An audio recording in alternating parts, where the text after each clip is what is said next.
So I'm from a small town myself, and there are various perks of this.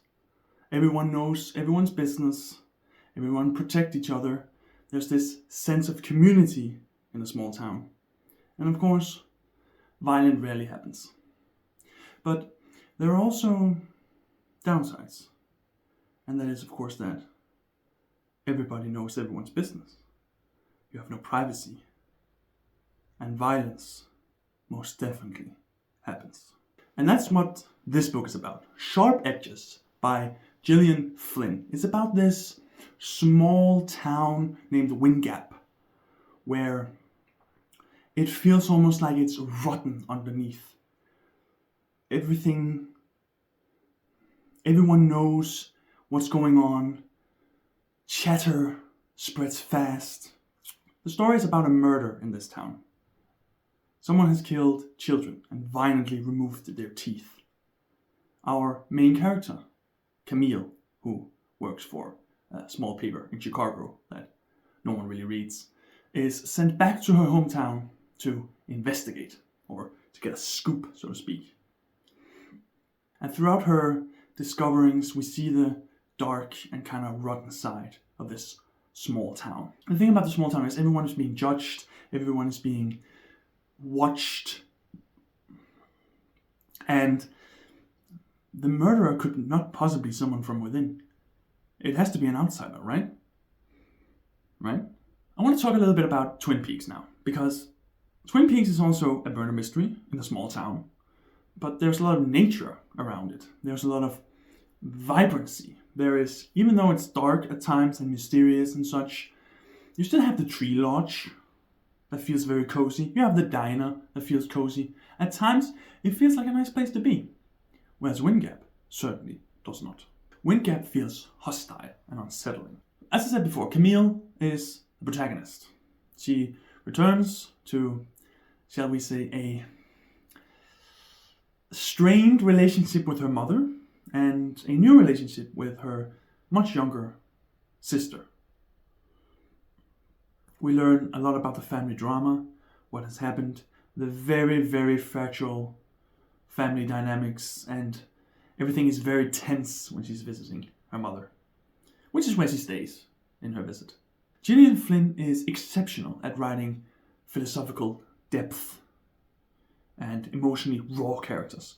We stay in Camille's POV throughout, and she does a magnificent work, showcasing her damaged psyche throughout years of, well, life, I guess. But it never feels too heavy-handed, and she doesn't feel like a broken character. Just a character where life was a little bit rough. Life was a little bit rough. But it's not overly edgy or overly dark. When you're in the mind of a character like that, it can quickly become unhinged, and this book certainly avoids that. Camille feels exhausted, emotionally worn down, and tired. And she befriends a cop named Richard, an investigator. Investigator? Detective. A cop who is on the case trying to figure out the murder. And they strike up a little bit of a romance, I would say. And of course they have a little bit of a push and pull dynamic, since she needs him for her story and he kind of needs her for her scoops. She has information, he has information, but he can't say classified stuff and she can't give out her sources. So there's that.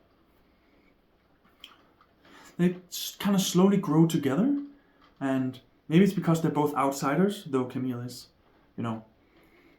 returning to her hometown, but has been gone for a long time, and it's just an outsider again. And he's a total outsider. And they enter a relationship that's more built on sex and attraction than anything else. On that note, sex in this story is really interesting. It feels more like a weapon, like a tool. It's rarely, sexy at all. It feels like a power dynamic. Of course, as Oscar Wilde said, everything is about sex, except for sex. Sex is about power. So thus, sex kind of fuels this psychologically detached vibe the story already has going for it. The intimacy is missing, and sex is thus totally separated from love, and is used only to manipulate or excite or calm someone, so to speak. So it's used more as a function, which makes it inherently less sexy, actually.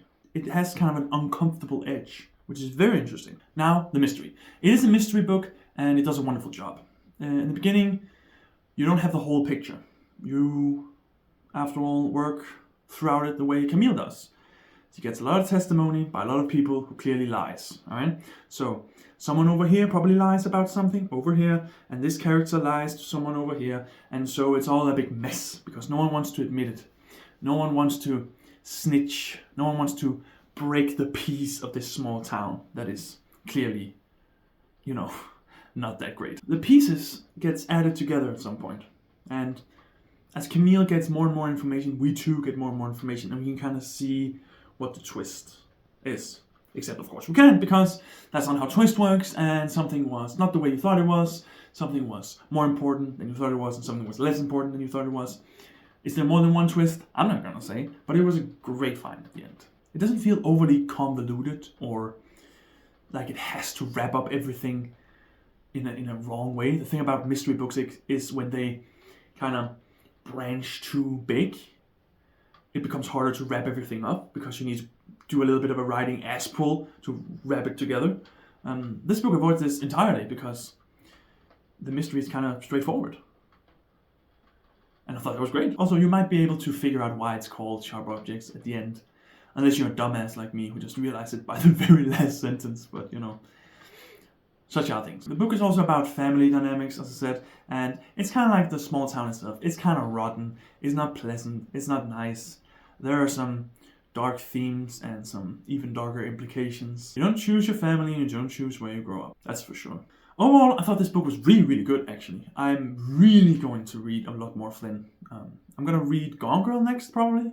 The atmosphere is dense and not so suffocating that I felt like I needed air. It's not like Blood Meridian, where it just gets darker and darker. And the book is also not that long, so it's not really a problem, actually. I've been reading a lot of British mystery writers lately, and this one is distinctly more American, which means it's more dark, and yeah, it's a different vibe, but I thought it was very good. It's psychological, it's emotionally raw, it doesn't sugarcoat a lot, but it's not overly edgy for the sake of it. It feels like a dark place that would happen to be in this world. And I thought it was great, so go ahead and read it. Bye.